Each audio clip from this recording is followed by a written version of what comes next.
গল্প কারণের আজকের আয়োজনে আপনাদের জন্য থাকছে হুমায়ুন আহমেদের গল্প মন্ত্রীর হেলিকপ্টার। মন্ত্রী হওয়ার পর তিনি আব্দুল কাদের জোয়ারদার এই প্রথমবার গ্রামের বাড়িতে যাচ্ছেন। বেড়াতে যাওয়া নয়, সরকারি সফর। গ্রামের উন্নয়ন দেখবেন, স্কুলের মাঠে একটা বক্তৃতা দিবেন, মসজিদের ভিত্তিপ্রস্তর স্থাপন করবেন, অনেক প্রোগ্রাম। নিজ গ্রামে যাওয়ার ব্যাপারটিতে বড় রকমের ঝাঁকজমক করার তার খুব ইচ্ছা, কিন্তু এই ইচ্ছাটি পূর্ণ হবে কিনা বোঝা যাচ্ছে না। হেলিকপ্টারের ব্যবস্থা এখনও হয়নি। তার প্রাইভেট সেক্রেটারি সোলেমান এখনও চেষ্টা চালাচ্ছেন, কিন্তু জোয়ারদার সাহেব খুব একটা ভরসা করতে পারছেন না। সোলেমান ছেলেটি ভ্যাবদা ধরনের, আগের সিএসপিদের সেই ধারালো ভাবের কিছুই তার মধ্যে নেই। আজেবাজে সব ছেলেপুলে এখন সিভিল সার্ভিসে চলে আসছে। চেহারা দেখলে মনে হয় প্রাইভেট টিউশনি করে জীবন চালায়। একটা হেলিকপ্টারের খুবই দরকার, প্রথমবার যাচ্ছেন। সেই যাওয়াটার মধ্যে কিছুটা নাটকীয়তা থাকবে না? বিকট শব্দ হবে হেলিকপ্টারের, অঞ্চল ভেঙে লোকজন আসবে, তবেই না ব্যাপারটা জমবে। তিনি গম্ভীর ভঙ্গিতে হেলিকপ্টার থেকে নামবেন, পুলিশে একটা দল তাকে গার্ড অব অনার দেবে। এসব জিনিস গণ্ডগ্রামের লোকজন আগে দেখেনি, মুগ্ধ হয়ে দেখবে। পুলিশ কজন আসবে কে জানে। সোনাদিয়ায় পুলিশ স্টেশন নেই, তবু জনাদশেক নিশ্চয়ই থাকবে। আজকালকার পুলিশগুলোই লেদলেদা, বিনা স্ত্রী পোশাকেই নিশ্চয়ই চলে আসবে। অথচ গার্ড অব অনারের অনুষ্ঠানটিতে দরকার কিছু স্মার্ট পুলিশ। দেশ থেকে স্মার্টনেস উঠেই গিয়েছে।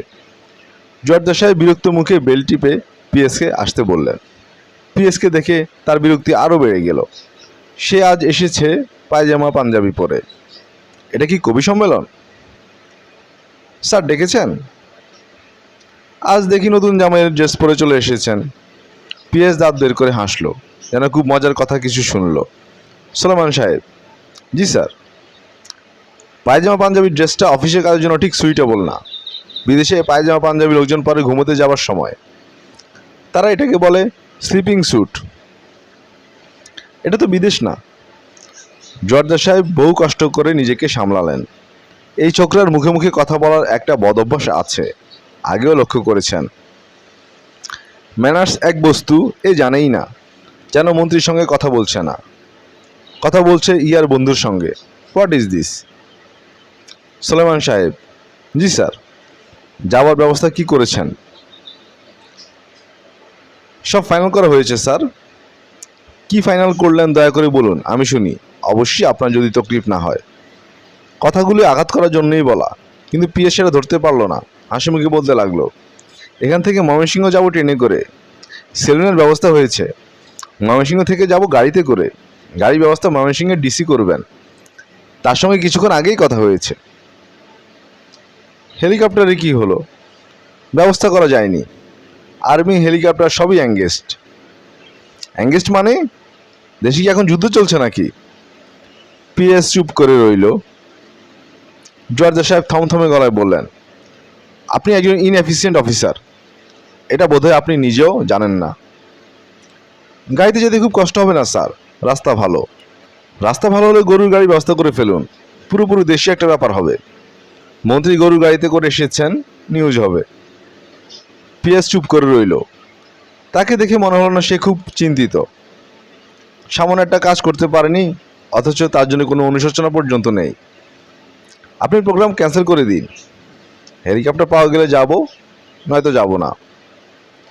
ট্রেনে মোটরে গেলে সমস্ত দিনটা আমার নষ্ট হবে। নষ্ট করার মতো সময় আমার হাতে নেই, বুঝতে পারছেন? জি স্যার। দাঁড়িয়ে আছেন কেন? চলে যান। জোয়ারদার সাহেব বিমর্ষ মুখে সিগারেট ধরিয়ে কিছুক্ষণ টানলেন। একটা ফাইলে চোখ বুলাতে চেষ্টা করলেন, কিছুতেই মন বসল না। দুপুরে লাঞ্চ খেতে গিয়ে লক্ষ্য করলেন খিদে হয়নি। মন্ত্রী হওয়ার পর তার এই রোগ হয়েছে, খিদে হয় না। যা খান তাই বদহজম হয়ে যায়। দুদিন আগে একটা চপ খেয়েছিলেন, এখনও ঢেকুরের সঙ্গে সেই চপের গন্ধ আসছে। কুৎসিত ব্যাপার। অথচ তিনি যে পরিশ্রম করেন না তাও না। সারাদিন বলতে গেলে ছোটাছুটির মধ্যেই কাটে। স্যার আসবো? জোয়ারদার সাহেব চোখ ছোট করে তাকালেন। পিএস ব্যাটে উকি দিচ্ছে। একে দেখলেই এখন কেমন গা জ্বালা করছে, কথা বলতে ইচ্ছে করছে না। কিন্তু তবু তিনি সহজভাবেই বললেন, কি ব্যাপার? হেলিকপ্টার জোগাড় হয়েছে স্যার, সিভিল এভিয়েশনের। Very good. প্রোগ্রাম তাহলে স্যার ঠিক রইল, বিকাল 4টায় রওনা হব, ফিরবো 6টায়। আর কোনো মেসেজ কি স্যার দিতে চান?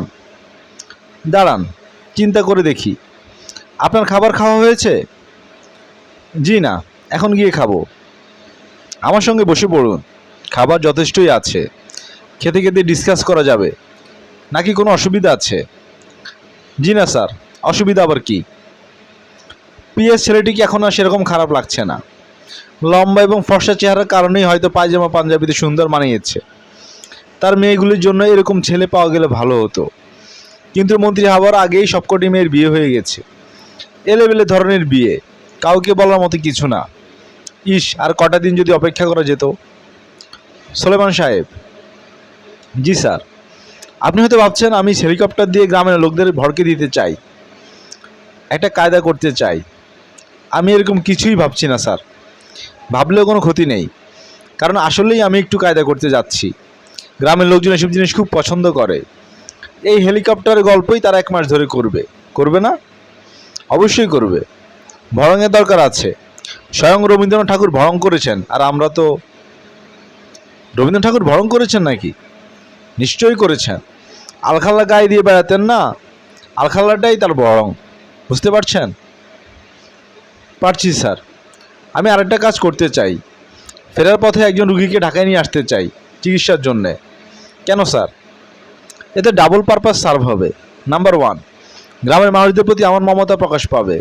নাম্বার 2, একজন দরিদ্র ব্যক্তি হেলিকপ্টারে ঘুরবে, এই গল্প সে বাকি জীবন সবার সঙ্গে করবে।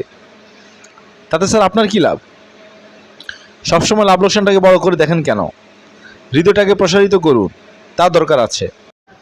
কি ধরনের রুগীর কথা বলবো স্যার? তার মানে যে কোনো রুগী হলেই তো হবে না, বেশ জমকালো ধরনের রুগী দরকার। আপনি নিশ্চয়ই একজন আমাশার রুগী ঢাকায় আনতে চান না? আপনি কি আমার সঙ্গে রসিকতা করছেন? জি না স্যার, করবেন না। রসিকতা জিনিসটা আমার পছন্দ নয়। এখন যান, ব্যবস্থা করুন। লাঞ্চের জন্য ধন্যবাদ স্যার। ব্যবস্থা ভালো হলো। জোয়ারদার সাহেব যা আশা করেছিলেন তার চেয়ে ভালো। লোকে লোকারণ্য। সবাই নিশ্চয়ই হেলিকপ্টার দেখতে আসেনি, কেউ কেউ বক্তৃতা শুনতে এসেছে। তিনি একটি চমৎকার বক্তৃতা করলেন। ঘন ঘন তালি পড়ল।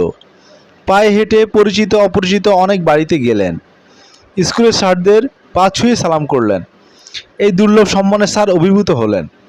একজন কেঁদে ফেললেন। গ্রামের মাতব্বর শ্রেণীর কিছু লোক ব্যান্ড পার্টি নিয়ে এসেছিলেন। তারা সারাক্ষণই বাজাতে লাগলো। হলুদ বাটো, মেহেন্দি বাটো, বাটো ফুলের মৌ। তারা এই একটি সুরই জানে।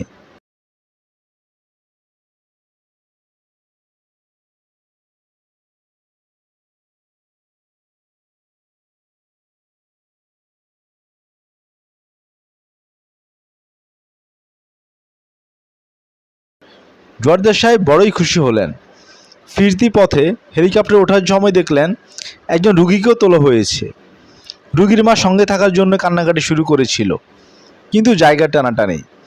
জোয়ারদার সাহেব ধরা গলায় বললেন, কোনো চিন্তা করবেন না মা, দায়িত্ব আমার। মনে করুন আমিও আপনার এক ছেলে। এই বলে তিনি আশেপাশে তাকালেন। তার ধারণা ছিল একটা হাততালি পাবেন, তা পেলেন না। সম্ভবত হাততালি দিতে দিতে লোকজন ক্লান্ত হয়ে পড়েছিল। হেলিকপ্টার ছেড়ে দিল। মিনিট 10 যাবার পর পিএস মুখ কালো করে বলল, একটা ঝামেলা হয়ে গেছে স্যার। জোয়ারদার সাহেব বিরক্ত মুখে বললেন, কি ঝামেলা? রুগী তো স্যার খাবি খাচ্ছে। খাবি খাচ্ছে মানে? বড় বড় করে শ্বাস টানছে। অবস্থা দেখে মনে হচ্ছে ঢাকায় পৌঁছবার আগেই কিছু একটা হয়ে যাবে। ঘাটের মরা তুলে দিয়েছে স্যার। পিএস চুপ করে গেলেন। ঢাকায় এই ডেড বডি নিয়ে আমি করবোটা কি? ঝামেলাটা বুঝতে পারছেন না পারছেন না? পারছি স্যার। বিরাট একটা কেলেঙ্কারি হয়ে যাবে। কেলেঙ্কারি কি আছে স্যার? আপনি চেষ্টা করেছিলেন, সেটাই বড় কথা। এই ডেড বডি ঝামেলার কথা ভাবেন। এটা আবার গ্রামে ফেরত পাঠাতে হবে না? রুগী ঘড় ঘড় শব্দ করছে। হেলিকপ্টারের পাখার আওয়াজ ছাপিয়েও সেই শব্দ কানে আসছে। হঠাৎ করে সেই শব্দ থেমে গেল। জোয়ারদার সাহেব তিক্ত গলায় বললেন, মরে গেল নাকি? জি না, এখনও শ্বাস টানছে, তবে প্রায় হয়ে এলো। জোয়ারদার সাহেব মুখ বিকৃত করে বললেন, হাঁ করে বসে আছেন কেন? কি করবেন বলুন? আমরা বরং গ্রামেই ফিরে যাই, ঝামেলা নামিয়ে দিয়ে আসি। বললেই হবে, অবস্থা খুব খারাপ দেখে মা বাবার কাছেই ফিরিয়ে নিয়ে এলাম। মৃত্যু মায়ের কোলে হওয়া ভালো।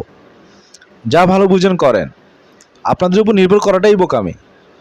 হেলিকপ্টার আবার স্কুলের মাঠে নামলো। রুগী মারা গেল তারও কিছুক্ষণ পর। নামাজের জানাজা শেষে মন্ত্রী সাহেব অসাধারণ একটি বক্তৃতা দিলেন। অনেকেই কেঁদে ফেলল। ফেরার পথে তিনি পিএসকে বললেন, প্রোগ্রামটা শেষ পর্যন্ত ভালোই হয়েছে, কি বলেন? সব ভালো যার শেষ ভালো। গল্পটি ভালো লাগলে সাবস্ক্রাইব করে পাশে থাকুন। ধন্যবাদ।